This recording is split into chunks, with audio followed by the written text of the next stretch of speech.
नमस्कार, आपण पाहताय कोकणचं नंबर 1 महा चॅनल कोकण साध लाईव्ह बातमीपत्रात आपलं स्वागत। सुरुवात करूया हेडलाईन्सनं।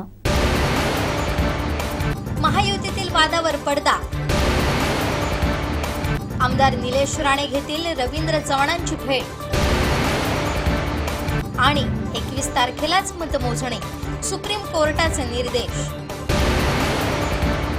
आता पाहूया सविस्तर बातम्या। भाजप प्रदेशाध्यक्ष रवींद्र चव्हाण यांची सावंतवाडीत पत्रकार परिषद झाली। या प्रेसमध्ये त्यांनी फडणवीस सरकारच्या वर्षपूर्तीनिमित्त झालेल्या विकास कामांबद्दल माहिती दिली। पाहूया। या जवळजवळ वर्षभरामध्ये 37,000पेक्षा जास्त कामं ही पूर्णत्वाकडे गेली। त्याचबरोबर प्रधानमंत्री कृषी सिंचन योजनेचे 28 प्रकल्प हे त्यामध्ये मोठ्या प्रमाणामध्ये त्यामध्ये या सरकारचं या 1 वर्षामधलं असणारं योगदान आहे।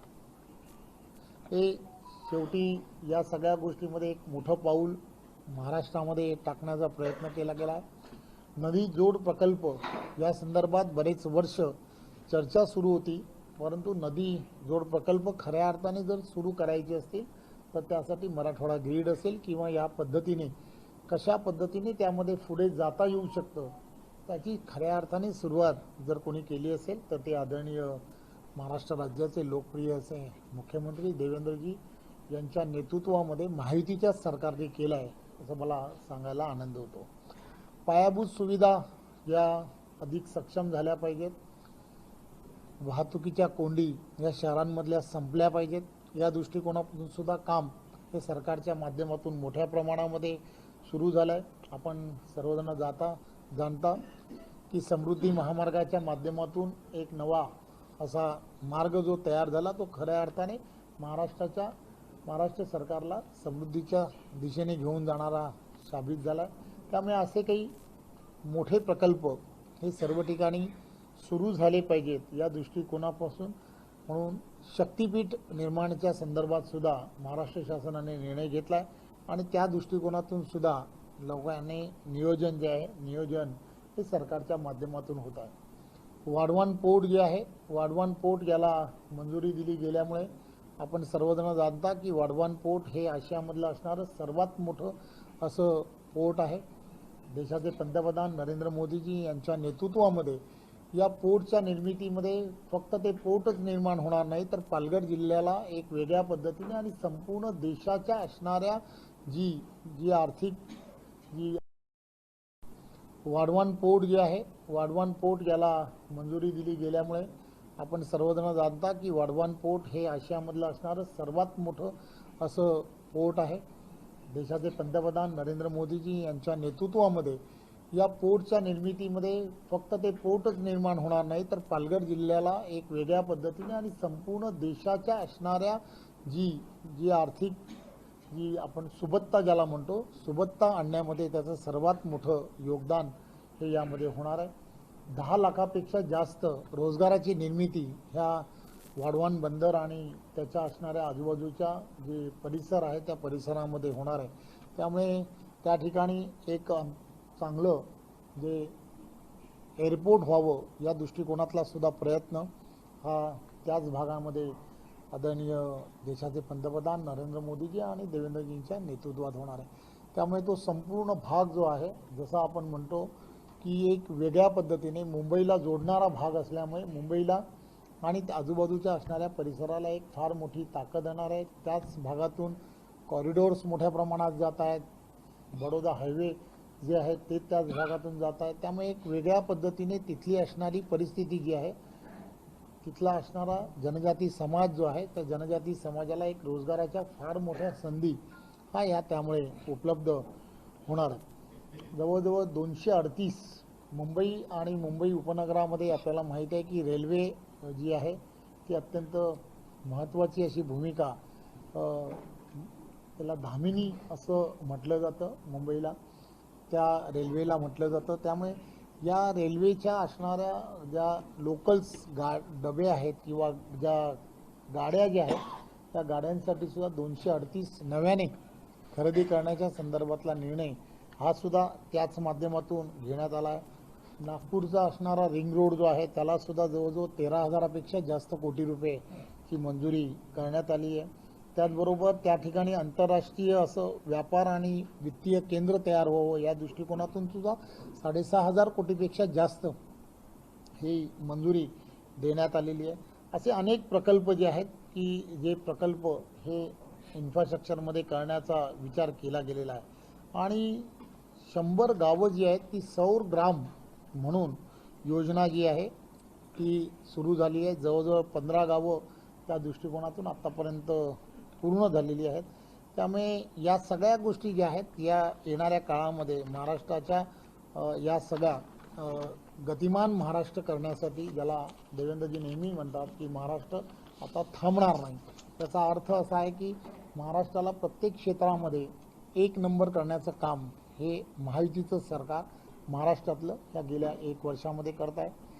लाडकी बहीण योजना जी आहे, विरोधक वारंवार सांगत होते की लाडकी बहीण योजना ही बंद होणार आहे, पण आपण जाणताय की देवाभाऊ नेहमीच सांगतात की मी जोपर्यंत मुख्यमंत्री म्हणून आहे तोपर्यंत या योजनेला कुठेही धक्का लागणार नाही, कारण मी तुमचा सर्वांचा लाडका देवाभाऊ आहे।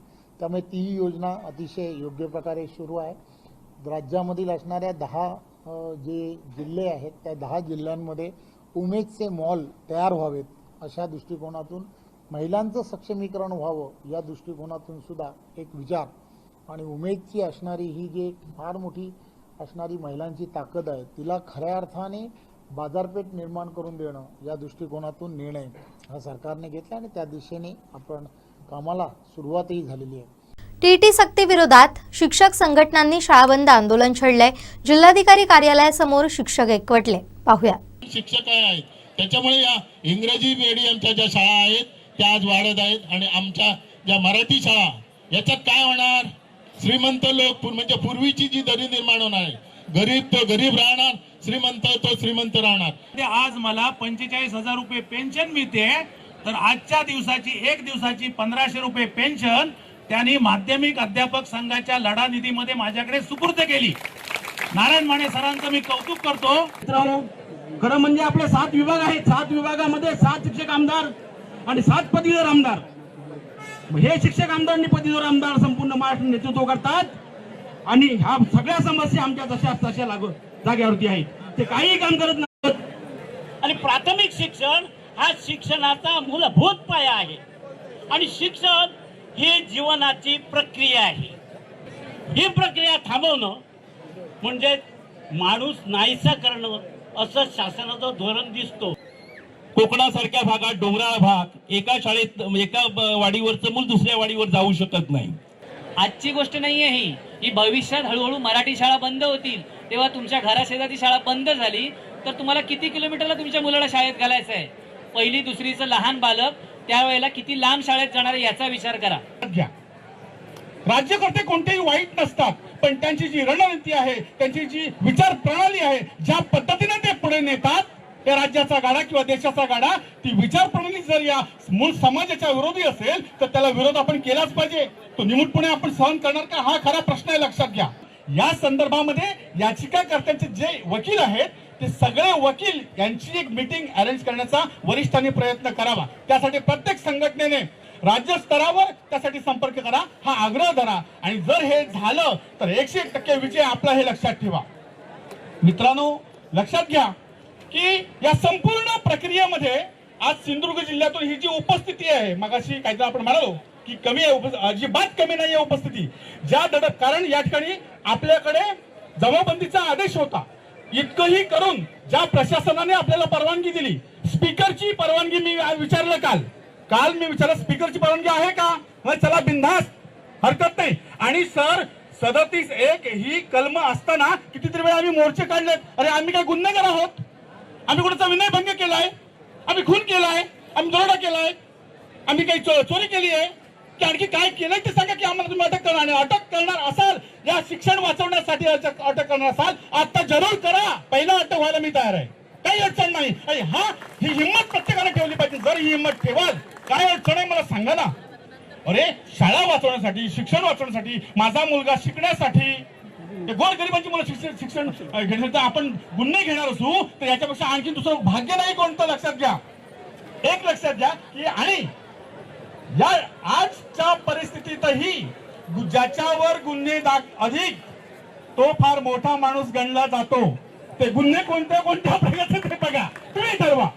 आपल्या दृष्टीने वैचारिकतेच्या दृष्टीने आपण शिक्षक आहोत आणि त्यामुळे अशा प्रकारचे गुन्हे जास्तच जर आपल्यावर झाले तर आपण वैचारिक दृष्टीकोनातून आणि शिक्षक म्हणून आपण कितीतरी मोठे आहोत हे अधिक सिद्ध होईल. आणि हे प्रूव्ह करणार नाहीत, शासनकर्ते करणार नाहीत. मी तुम्हाला सांगतो, एवढी किंमत ते देणार नाहीत, कारण त्यासाठी ती विचार प्रणाली लागते.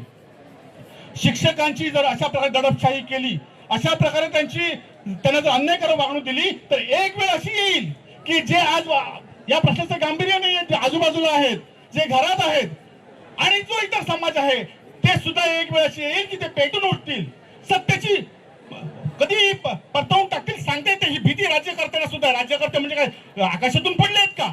नाही, हे लक्षात ठेवा. अरे संविधान आहे, संविधानात दिलेले अधिकार आपल्याला आहेत आणि त्या अधिकारानुसार आम्ही या ठिकाणी येतोय. त्या अधिकारानुसार आम्ही आमचे हक्क मागतोय, समाजासाठीचे हक्क मागतोय. एक लक्षात ठेवा, मगाशी या ठिकाणी सर तुम्ही उल्लेख केला आणि सगळ्यांनी उल्लेख केला की जो संविधान आहे, आरटी ऍक्ट आहे किंवा आमचा माध्यमिकचा MAPS रूल आहे किंवा शाळा संहिता आहे, त्याला बगल देऊन काम या ठिकाणी करतंय. पण अरे अडवण्याला कोण सांगणार? मांजराच्या गळ्यात घंटा कोण बांधणार? ही हिंमतच आज राहिलेली नाहीये आणि ती हिंमत करण्याचं धाडस तुम्ही सर्वांनी दाखवलेलं असं मला वाटतं. तुम्ही प्रत्येकानं ही धाडस आहे, हे धाडस फार मोठं आहे. या ठिकाणी येऊन तुम्ही या व्यवस्थेच्या विरोधात बोलताय, इथे ताठ मानेनं येऊन उभं राहताय, हे काही साधी गोष्ट नाहीये. मग एक आहे की 1001 हा प्रश्नच नाहीये, मुळात लक्षात घ्या. त्यातून प्रश्न सुटतात आणि आंदोलनं ही अशीच असतात की आपण मुठभरच असतो, मग त्या मुठभरातूनच काहीतरी निर्माण होतं. या ठिकाणी चंद्रकांत अणावकर आता किती बुजुर्ग नेते आहेत, म्हणजे किती वर्षांतरी काय त्यांचा जो अनुभव आहे, आम्ही त्यामधनं क्षुल्लक आहोत सर, पण बोलतो. ते धाडस आहे, हे अशा अनेक या समाजाकडून घेतलेलं हे धाडस आहे आणि हे धाडस माझ्या प्रत्येक शिक्षकेतरामध्ये आलं पाहिजे. मग तो प्राथमिकचा असू दे किंवा माध्यमिकचा असू दे. मी प्राथमिक शिक्षकांचं अधिक अभिनंदन करतो. मी सांगतो आमच्या माध्यमिक शिक्षकांना, ते धाडस बघा. अरे चला म्हटलं की एकही राहत नाही, शाळा बंद धडाधड बंद होतात. शाळा बंद करण्याची गरज नाहीये. शाळा बंद करण्यासाठी शिक्षक आम्ही नाही आहोत. आम्हाला शाळा आणि शिक्षण बंद करायचं नाहीये, ते वाचवायचंय. त्याचं मूर्तिमंत उदाहरण आहे कोरोनाचा काळ, बरोबर आहे ना? शिवसेना आमदार निलेश राणे भाजप प्रदेशाध्यक्ष रवींद्र चव्हाण यांची भेट घेणार आहेत, अशी माहिती त्यांनी पत्रकार परिषदेत दिली. मुंबईत ते पत्रकारांशी बोलत होते. की आमचं दोघांचं पर्सनल काहीच नाही याच्यामध्ये. मी माझ्या पक्षाची भूमिका मांडत होतो, ते त्यांच्या पक्षाची भूमिका मांडत होते आणि आम्ही एकच कुटुंब आहोत. आम्ही हिंदुत्वासाठी एकत्र आलेली लोक आहोत. तर ते कुटुंब एकच राहावं ह्यासाठी मी सुरुवातीपासून मागणी करत होतो, पण तसं काय झालं नाही. निवडणूक संपली. आता मी तुम्हाला निवडणुकीच्या काळातही म्हटलं होतं की मी त्यांची वेळ मागणार आहे चव्हाण साहेबांची आणि त्यांना जाऊन भेटणार आहे. आता 2-3 दिवसामध्ये जेव्हा ते आणि फडणवीस साहेब जेव्हा मला वेळ देतील मी त्यांना जाऊन भेटीन, कारण का हा विषय पर्सनल नव्हताच. आणि जसं मी बोललो की आम्हाला पुढच्या सगळ्या निवडणुकीमध्ये ही जशी निवडणूक झाली तशी परत कुठलीच निवडणूक होता कामा नये. आम्ही एकत्र लढलं पाहिजे. एकत्र आमची ताकद आहे आणि ती ताकद त्या ताकदीने लढवलं तर रिझल्ट आपल्याला जो अपेक्षित आहे तो आपल्याला मिळू शकतो, असं माझं म्हणणं सुरुवातीपासून आहे. भाजप ही माझं कुटुंब आहे, त्यांच्याशी फारकत घेऊ शकत नाही, माझी भूमिका बदलणारही नाही, असं मत आमदार निलेश राणेंनी व्यक्त केलंय. बघा, विसरायचा विषय कुठे येतो? मी माझा स्टँड बदलला का? जर निवडणुकीमध्ये मी माझा स्टँड बदलला असता तर तुम्ही मला हा प्रश्न विचारू शकला असतात. मी निवडणुकीपर्यंत शेवटपर्यंत मी तो स्टँड ठेवला आणि मी निवडणुकीला काय बोललो होतो आपल्याला की मी चव्हाण साहेबांना भेटणार, मी सन्माननीय फडणवीस साहेबांना भेटणार. हे माझं कुटुंब आहे. भारतीय जनता पक्ष पण माझं कुटुंब आहे. मी फारकत घेऊ शकत नाही हे मी तुमच्या चॅनलला बोललो, सगळ्याच चॅनलला बोललो. मग त्याच्यामध्ये तुम्ही हे लक्षात ठेवणार काय, ते विसरणार काय, हा विषयच नसतो. हा आमचा कुटुंबाचा विषय, आम्ही बघून घेऊ. दुसरा विषय कसा आहे की मी एक जरी स्टँड बदलला असता, बघा मी निवडणूक लढण्यामध्ये कुठे कमी नाही पडलो. मी माझा स्टँड नाही बदलला. शेवटपर्यंत मी राणे साहेबांचंच नाव घेत होतो. शेवटपर्यंत मी निवडणूक कशी लढवावी ही पद्धत नाही हेच बोलत होतो. आजही मी कुठला स्टँड बदललेला नाही. निवडणूक संपलेली आता. मी जे निवडणुकीत बोलत होतो तेच मी आज बोलतोय की मी सन्माननीय चव्हाण साहेबांना भेटणार, मी सन्माननीय फडणवीस साहेबांना भेटणार आणि माझ्याकडून जे जे घडलं ते त्यांच्या समोर ठेवणार. नेत्यांच्या समोर ठेवतो ना आपण. हे महायुतीचे नेते आहेत, फडणवीस साहेब आमचे नेते आहेत, चव्हाण साहेब आमचे नेते आहेत, त्यांच्या समोर नाही का ठेवणार आम्ही? मग असं कसं म्हणणार तुम्ही की हे झालं का ते झालं का? असा विषय नसतो. माझ्या नजरेसमोर जे घडेल ते मी बोलतच राहणार. हा माझा फेअर अँड स्क्वेअर विषय होता. मी माझा स्टँड बदलणार नाही, कधीच नाही. मला काय स्टँड बदलायची काही गरजच नाही. पण जे मी तेव्हा बोललो की हे असं का घडतंय हे तुम्ही थांबवा, थांबलं तर माझी काय हरकत नाही. भाजपचे पदाधिकारी नगराध्यक्ष पदाचे उमेदवार यांच्याबाबत ज्या तक्रारी केल्या त्या मागे घेणार का असा प्रश्न आमदार निलेश राणेंना विचारण्यात आला, मात्र त्यांनी नकार दिलाय. मुंबईत पत्रकारांशी संवाद साधताना ते काय म्हणाले पाहूया. म्हणजे या ज्या तक्रारी आहेत त्या मागे घेतल्या जाणार का किंवा तुम्ही नाही. हे सगळं विसरणार का? तक्रारी मागे घेणार नाही. तक्रारी का मागे घेऊ नये? त्या प्रसंगाला जे मला योग्य वाटलं ते मी केलं. अच्छा, मी जर तक्रार मागे घेतली, ज्यांच्यासाठी मी तक्रार केली त्यांच्यावर अन्याय होणार नाही का? मी कशाला तक्रार मागे घेऊ? अच्छा, मला कोणी बीजेपीतून तक्रार मागे घ्या असं पण कोणी सांगितलेलं नाही. बघा, तुम्ही हायपोथेटिकल प्रश्न मला विचारू नका. हे असं झालं तर मग तसं असं होईल. मग या विषय कसा आहे, जे मी केलं ते 100% छाती ठोकपणे केलं. माघार घ्यायचा काही संबंध नाही. अच्छा, मला कोणी सांगितलंही नाही.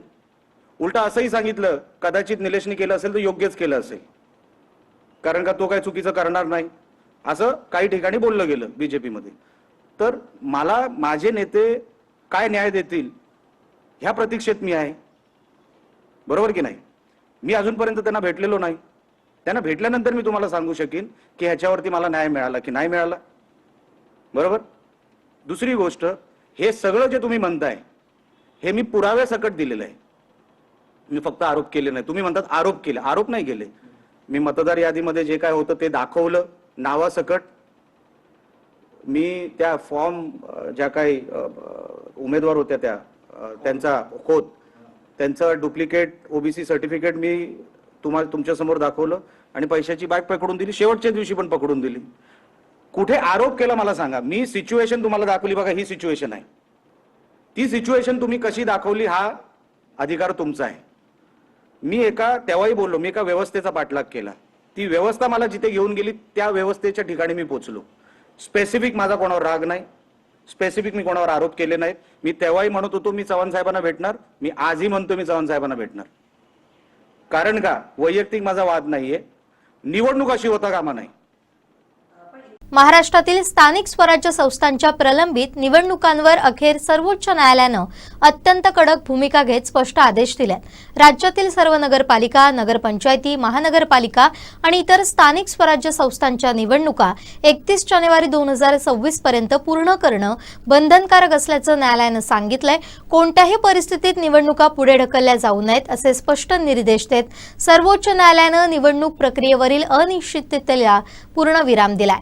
2 डिसेंबरला झालेल्या नगरपालिका आणि नगरपंचायतीच्या निवडणुकांची मतमोजणी 21 डिसेंबरलाच होणार असल्याचंही सर्वोच्च न्यायालयानं अधोरेखित केलंय.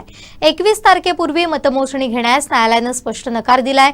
उच्च न्यायालयांमधील विविध याचिकांचा, प्रकरणांचा आणि खंडपीठांच्या आदेशांचा परिणाम होऊन निवडणुका पुढे ढकलल्या जाणार नाहीत याची विशेष खबरदारी घेण्याचे निर्देश सर्वोच्च न्यायालयानं दिले आहेत. नागपूर, औरंगाबाद खंडपीठ किंवा मुंबई उच्च न्यायालय असेल त्यांच्या कोणत्याही आदेशाचा परिणाम निवडणुका लांबण्यावर होऊ नये असे न्यायालयानं स्पष्टपणे सांगितलंय. निवडणूक आयोगानं 31 जानेवारीची ही मुदत पाळायला हवी.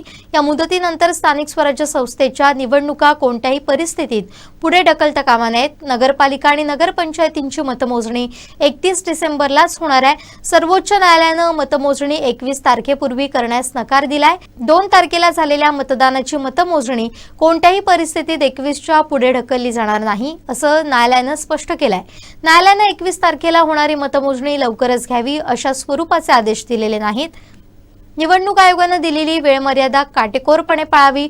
उच्च न्यायालयांनी निवडणूक प्रक्रियेत अडथळा निर्माण होणार नाही याची दक्षता घ्यावीत आणि स्थानिक संस्थांच्या निवडणुका वेळेत पार पडाव्यात या मुद्द्यांवर सर्वोच्च न्यायालयानं निर्देश दिले. भाजप प्रदेशाध्यक्ष रवींद्र चव्हाण यांची सावंतवाडीत पत्रकार परिषद झाली।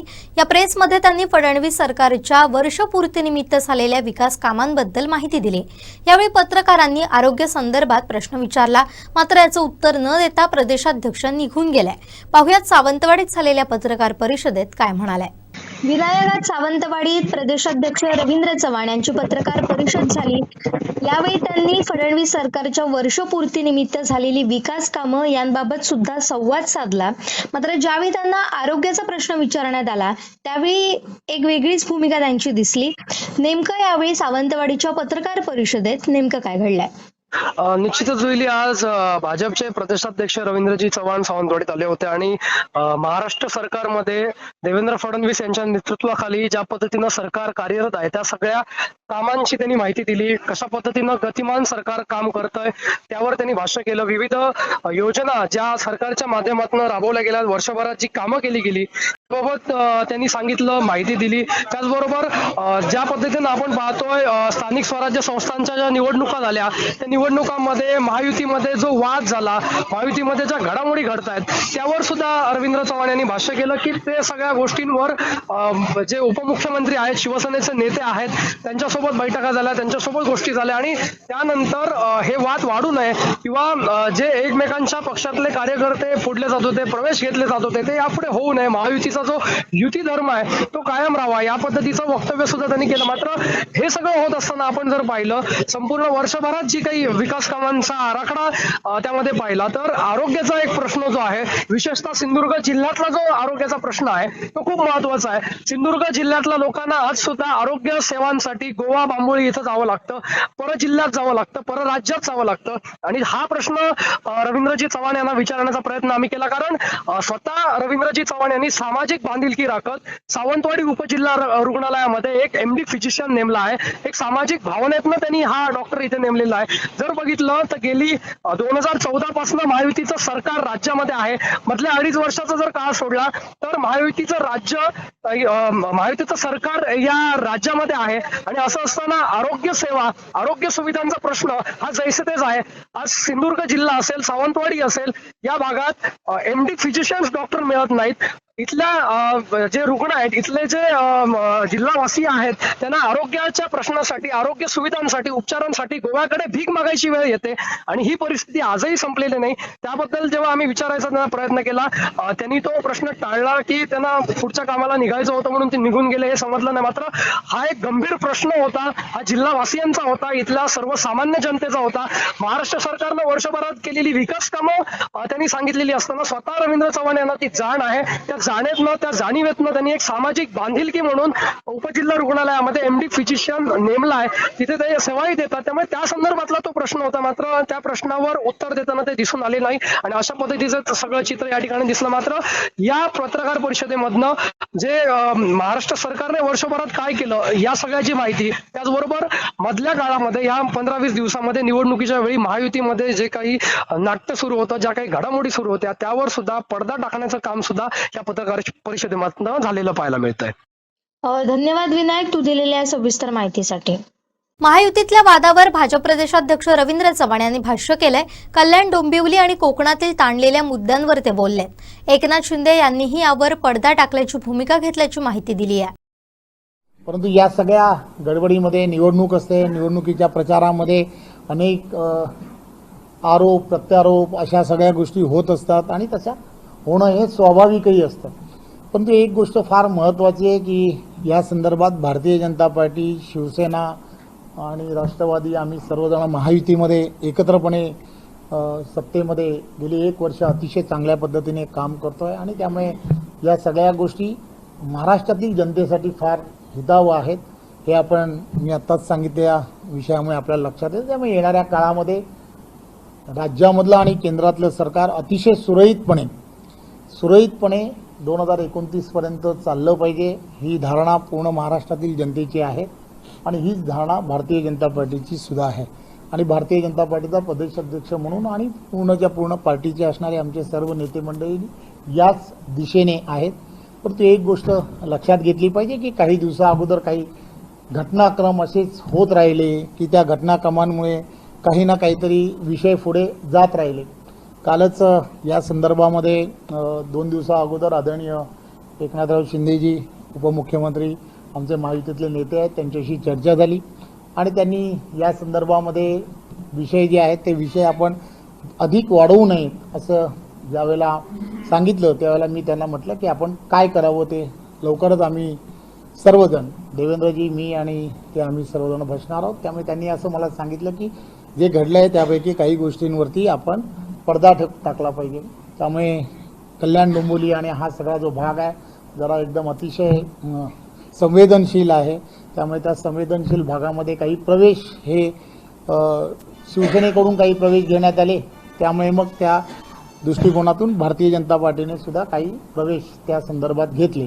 त्यामुळे त्या घेतलेल्या प्रवेशांच्या संदर्भात काही चर्चा येणाऱ्या काळात करणं हे अपेक्षित आहे. त्यामुळे त्यामध्ये एक युवा नेतृत्व आहे अभिजित थरवळ म्हणून, त्याचा प्रवेश घेतल्यानंतर थोडंसं अधिक त्यामध्ये तीव्रता जाणवली. त्यामुळे असे काही प्रवेश उल्हासनगरमधले असणारे काही प्रवेश, कल्याण डोंबिवलीमधले असणारे शिवसेनेमधले काही प्रवेश, आमचे भारतीय जनता पार्टीमधले असणारे प्रवेश, या सर्व गोष्टींबद्दल थोडेसे आक्षेप सर्व बाजूने हे दोन्ही बाजूने दिसत आहेत.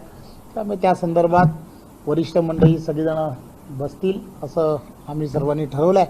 त्यामुळे या सगळ्या गोष्टीची चर्चा 100% होईल आणि तूर्तता या सगळ्या गोष्टीवरती पडदा पडला पाहिजे.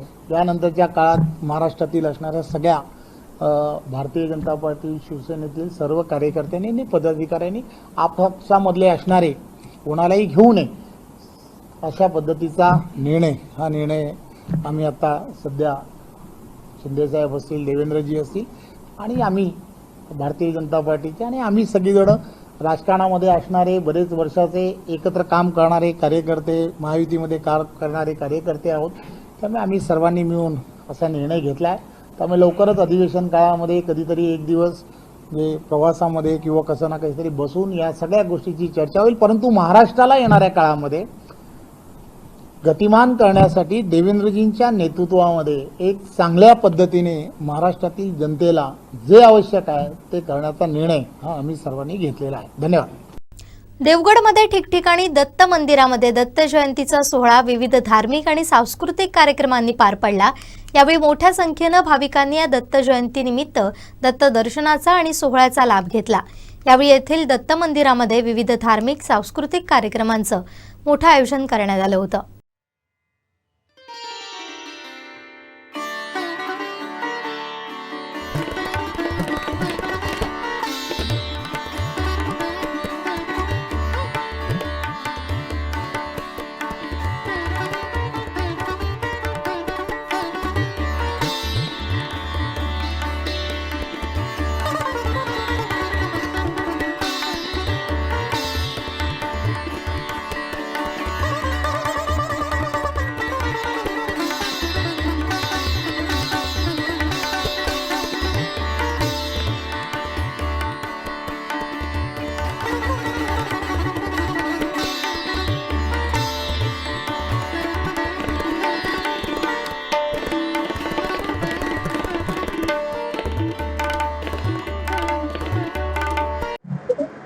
श्री स्वामी समर्थ.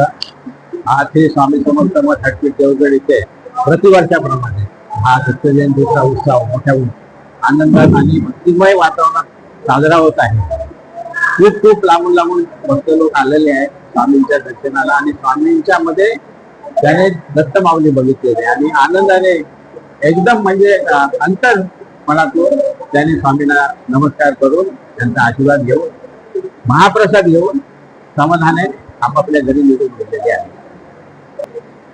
या ठिकाणी मुंबई, ठाणा, कल्याण, इथे आपल्या इकडे सिंधुदुर्ग बहुतेक संपूर्ण सातारा, सांगली ह्या ठिकाणावरून भाविक येतात. म्हणजे प्रत्येक वर्षी येतात. म्हणजे त्याला फक्त आमंत्रण दिलं की ते आले समजा आणि राहायची सोय आम्ही करतो. इथे भक्तनिवास त्यांची सोय असते. त्यांना प्रत्येक गोष्टीचं आम्ही सहकार्य करतो.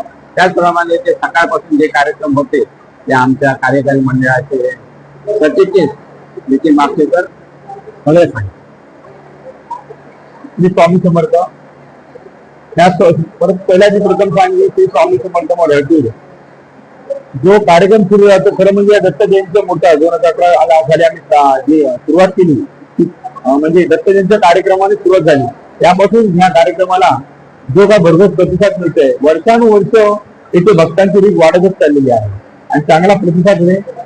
देशाच्या कानाकोपऱ्यातून तसेच काही परदेशातून इथे या ठिकाणी अनेक भक्तगण या ठिकाणी येत आहेत, आम्हाला सहकार्य करतायत. अनेक कार्यक्रम या ठिकाणी या मठाच्या विश्वस्तांच्या वतीने विविध कार्यक्रम आपण करतोय आणि विविध कार्यक्रम आणि भक्तांच्या ज्या काही गरजा आहेत तिथे या ठिकाणी त्याच आम्ही पूर्ण करण्याच्या प्रश्नांच्या मार्फत होत आहे. तसेच सांगायचं म्हणजे आनंदाची गोष्ट या ठिकाणी तिथे गेला आल्या त्याबद्दल म्हणजे या ठिकाणी आपल्या श्री स्वामी समर्थ भक्त परिवारच्या ट्रस्टच्या वतीने हे मोठ्या प्रमाणामध्ये इथे अन्नछत्र बांधण्याचा संकल्प होत आहे आणि त्याचं भूमिपूजन हे आता जानेवारीच्या म्हणजे नूतन वर्षाच्या महिन्यामध्ये आपल्याला त्याचं हे येणार आहे, सुरुवात होणार आहे त्या कार्यक्रमाला. आदरणीय पेडणेकर साहेब, राणे साहेब हे त्या प्रमुख पाहुण्यांच्या उपस्थित त्याचा भूमिपूजन सोहळा जानेवारी महिन्यामध्ये आपल्या त्या वतीने संपूर्ण साक्षीने होत आहे. मी सांगेन मागच्या ठिकाणी या ठिकाणी भक्त आलेला आहे. एकदा भक्त आला त्यानंतर हा भक्त पुन्हा पुन्हा येतो. त्या परत आम्हाला बोलवण्याची गरज लागत नाही. इथे या भूमीमध्ये त्यांच्या जे पाय लागले त्यानंतर त्याच्या सर्व विघ्न तिथे दूरच होतात कारण स्वामी त्यांची सर्व विघ्न दूर करतात. त्यामुळे सुविधा तर सर्वच आहे. इथे भक्त निवास आहे तुम्ही विचारल्याप्रमाणे. अन्नछत्र आपण करतोय, दर गुरुवारी महाप्रसाद असतो आणि सर्व कार्यक्रमांना मुख्य कार्यक्रमात स्वामींचा आपण महाप्रसाद देतो दोन्ही वेळेला. व्यवस्थित सुव्यवस्थित असं शौचालय म्हणजे स्त्रियांसाठी आणि पुरुषांसाठी असं व्यवस्थित स्वच्छ असं आपण त्या ठिकाणी ठेवलेलं आहे. गोशाळेचं प्रयोजन आहे, आपली ध्यानधारणा केंद्राचं प्रयोजन आहे पुढच्या वेळेला.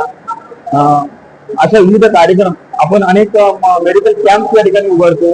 तसेच इथल्या कलाकारांना प्रोत्साहन, स्थानिक कलाकारांना प्रोत्साहन देण्यासाठी आम्ही स्थानिक कलाकारांचे कार्यक्रम या ठिकाणी जास्तीत जास्त राबवले जातात. हे विशेष आहे आमचं. त्यानंतर मोफत चष्मा शिबिर, आरोग्य शिबिर असे विविध कार्यक्रम ट्रस्टच्या वतीने आज कालच ब्लड डोनेशनचा कार्यक्रम या ठिकाणी घेण्यात आला होता ट्रस्टच्या वतीने. असे विविध कार्यक्रम आम्ही या ठिकाणी करतो. सांगायचं म्हणजे भक्तांची प्रचिती ही या स्वामीच्या मठात या हळदी मठातील एक क्षेत्र जे आपले सज्जनगडचे महंत स्वामी यांनी याला एक पावनभूमी म्हणून नाव दिलंय, देवभूमी म्हणून नाव दिलेलं आहे. याची प्रचिती सर्व भक्तांना येत आहे. त्यामुळे या संपूर्ण सिंधुदुर्ग जिल्ह्यापुरतं झालं नसं संपूर्ण देशाच्या कानाकोपऱ्यामध्ये या स्वामींच्या प्रचिती येत आहे. तसे भक्तगण वाढतच चाललेले आहे. तुम्ही चांगला प्रश्न विचारलात. पेडणेकर साहेबांनी मागच्या वर्षी मला वाटतं वर्षी पूर्ण झालं नाही 1 कोटीचा संकल्प आम्ही केला होता. लिखित श्री स्वामी समर्थ हा महामंत्राचा जप आपण घेऊन गेलो होतो. आता ह्या वर्षी आपण या ट्रस्टच्या वतीने 5 कोटीचा जप आपण अक्कलकोटला घेऊन जातोय. जाऊन गाड्या आपण स्पेशल भक्तांसाठी केलेल्या आहेत. आपल्या मुंबईवरून गाड्या सुटत आहेत. अशा 5 कोटी जप आपण त्या अक्कलकोटच्या भूमीमध्ये या देवघरच्या मठाची पालखी निघणार आहे. हे विशेष वैशिष्ट्य आहे. त्याचे प्रेरणास्थान आदरणीय पेडणेकर साहेब यांच्या संकल्पनेतून हा कार्यक्रम होत आहे. संपूर्ण ट्रस्ट या ठिकाणी त्याच्यासाठी अगदी मेहनत घेते आहे आणि तो 5 कोटीचा जप आपण प्रथम आपले अनु महाराज वंशज आपले अक्कलकोट यांचे वंशज हे यांच्या तिथे नेणार समाधी मठ आहे. समाधी मठातून आपल्या अन्नछत्रामध्ये नेणार. अन्नछत्रातून मोटरस्थ देवस्थानमध्ये आदरणीय शिंगळे साहेब, महेश शिंगळे चेअरमन मोटरस्थ देवस्थानचे यांच्याकडे तो जप आपण सुपूर्त करणार 5 कोटी जप. त्याबरोबर आपले भक्तजन इथून जाऊन आणि मुंबईवरून त्यांच्याबरोबर जाणार आहेत. वाजत गाजत हा मोठा जल्लोषामध्ये त्या ठिकाणी आपण अक्कलकोट नगरीमध्ये स्वामींच्या नगरीमध्ये आपण तो कार्यक्रम करतो आहे. हे आता आणि मला खूप आनंद थोडा त्यामध्ये उत्तम वाटत नाही. खरोखर चांगली गोष्ट आहे. सगळ्याच मठातून असे कार्यक्रम झाले पाहिजे आणि स्वामी एक चराचरामध्ये आहे. अनंत कोटी ब्रह्मांड नायकाचे स्वामी आहेत. हे प्रत्येकाला आज तुम्ही बघत असाल तर बघा तुम्ही आज हा मठ सिंधुदुर्गामध्ये किती मठ झाले. ते मठ का होत आहेत त्याची कोणाला प्रचिती येते म्हणून त्यामुळे ते तिथे स्थान निर्माण होत आहे. कारण भक्तांना लवकरात लवकर स्वामींचं दर्शन घ्यायची इच्छा असते. त्यामुळे स्वामींचे विविध मठ वेगवेगळ्या ठिकाणी सिंधुदुर्ग जिल्ह्यामध्ये अनेक मठ स्थापन झाले आणि त्यामुळे त्या मठातून सुद्धा अनेक विविध चांगल्या तऱ्हेचे खूप कार्यक्रम होत आहेत आणि आज हिंदू धर्माला त्याची फार गरज आहे. नवीन जी पिढी आहे, तरुण पिढी, यांना त्या भक्ती मार्गाची ओढ निर्माण झाली, म्हणजे नामस्मरणाची ओढ निर्माण झाली. नामस्मरणामध्ये जी ताकद आहे ती ताकद आपल्याला काढून देणार आहे. आजच्या या कलियुगामध्ये, आजच्या या नवीन युगामध्ये त्याची फार गरज आहे, ही काळाची गरज आहे. त्यामुळे सर्वांनी नामस्मरण करावं माझं म्हणणं आहे. त्याच्यातून आपल्याला शक्ती येते. किती तुम्ही विज्ञानातून जरी गेला, सायन्स पुढे गेलं तरी आज अध्यात्म हे श्रेष्ठ आहे. बघा, आपल्या स्वामी भक्तांच्या देणगीतून ही एवढी मोठी वास्तू उभी राहिलेली आहे. आम्हाला फक्त स्वामी आदेश करतात कुठच्या प्रकारे, त्या प्रकारे ह्या घटना घडत जातात. आता मठ झाला, भक्त निवास झाला, आता संकल्प आहे अन्नक्षेत्राचा. अन्नक्षेत्राची इमारत उभी करायची आहे. त्याच्यासाठी 19 जानेवारी भूमिपूजन समारंभ मान्यवरांच्या उपस्थितीत होणार आहे. त्याचप्रमाणे ध्यान मंदिर, त्याचा सुद्धा मान्यवरांच्या उपस्थित 19 जानेवारीला भूमिपूजनचा कार्यक्रम आहे. तर भक्तांना विनंती आहे की तुम्ही आतापर्यंत जसं सहकार्य केलं देणगी, तसंच सहकार्य उत्तम प्रकारे ह्या कार्यासाठी करावे, हीच आमची तुमच्याजवळ विनंती आहे. इंगळे साहेब, ज्यावेळी इंगळे साहेबांचे बाबा कल्याणराव इंगळे साहेब यांच्याशी आमचा पहिला जुना परिचय आहे. त्यांचा ज्यावेळी आम्ही अक्कलकोटला जायचे त्यावेळी इंगळे साहेबांचे बाबा आम्हाला म्हणजे एकदम मायेने प्रेमाने आशीर्वाद द्यायचे. तर ती आमची त्यांच्यापासून ओळख. त्यामुळे ज्यावेळी इंगळे साहेबांना आम्ही जातो त्यावेळी एक त्यांचा जो स्वभाव स्वामींजवळ लोकांना घेऊन जायचा, स्वामींच्या चरणापाशी, तो एक वेगळा अलिप्त वेगळा, म्हणजे आपण बोलू शकत नाही त्यांच्या स्वभावाविषयी. तर त्यावेळी आम्ही ज्यावेळी आपल्या मठाची स्थापना होणार होती त्यावेळी आम्ही त्यांना जाऊन भेटलो होतो आणि त्यांना सांगितलं होतं आमच्या मठाचे तुम्ही सन्माननीय सदस्य व्हा. ते बोलले नाही ना बाबा, मला असं मी जमणार नाही आणि मी करणार सुद्धा नाही. तरी काय माहित नाही त्यांच्या मनात काय आलं, ते आमच्या मठाचे सन्माननीय सदस्य आहेत. त्यामुळे त्यांना सुद्धा वाटतं की आपल्या अक्कलकोटचं जे स्थान आहे त्या प्रकारे देवगडमध्ये हे हडपीडमध्ये स्थान झालेलं आहे. त्यामुळे असेल कदाचित ते म्हणत असेल की जसं अक्कलकोटचं स्वामींचा आशीर्वाद मिळतो तसा देवगड हडपीड मठात सुद्धा भक्तांना आशीर्वाद मिळतो, अशी त्यांचं एक समज आहे. त्याच्याबद्दल आम्ही खूप खूप धन्यवाद, आभारी आहोत. दत्त जयंतीच्या निमित्तानं भाजपचे युवा नेते विशाल परब आणि युवराज लखमराजे भोसले यांनी शहरातील देवस्थानांना भेट देत दर्शन घेतलं. यावेळी वेदिका परब उपस्थित होत्या. शहरात ठिकठिकाणी जात विशाल परब यांनी सपत्नीक दत्त दर्शन घेतलं.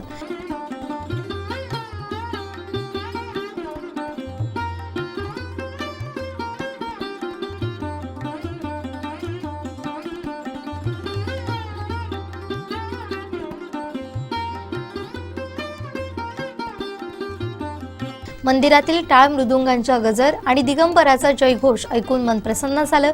सर्वांच्या आयुष्यात आनंद आणि समाधान कायम राहो अशी प्रार्थना त्यांनी केली. यावेळी दत्त पालखीचं दर्शनही त्यांनी घेतलं. एकमुखी दत्त मंदिरात जात विधिवत पूजा केली आणि श्री दत्त गुरूंच्या चरणी नतमस्तक होत प्रार्थना केली. मंदिरातील टाळ मृदुंगाचा गजर आणि दिगंबराच्या जयघोषात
वातावरण अत्यंत मंगलमय झालं होतं। यावेळी युवराज लखमराजे भोसले, माजी नगरसेवक उदय नाईक, समृद्धी विरनोडकर, केतन आजगावकर, हितेन नाईक, धीरेंद्र म्हापसेकर, साक्षी गवस आदींसह भाजप पदाधिकारी कार्यकर्ते उपस्थित होते।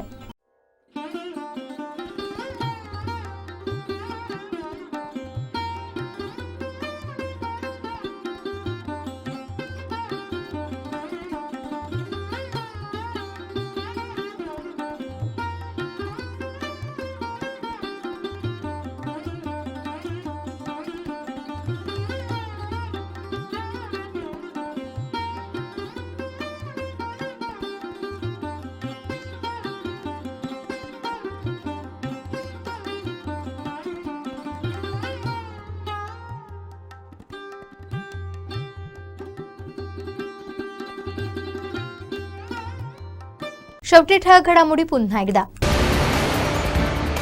महायुतीतील वादावर पडदा, आमदार निलेश राणे घेतील रवींद्र चव्हाणांची भेट आणि 21 तारखेलाच मतमोजणी, सुप्रीम कोर्टाचे निर्देश। बातमीपत्रात वेळ झाली इथेच थांबण्याची। पाहत रहा कोकणचं नंबर 1 महा चॅनल कोकण साध लाईव्ह। धन्यवाद।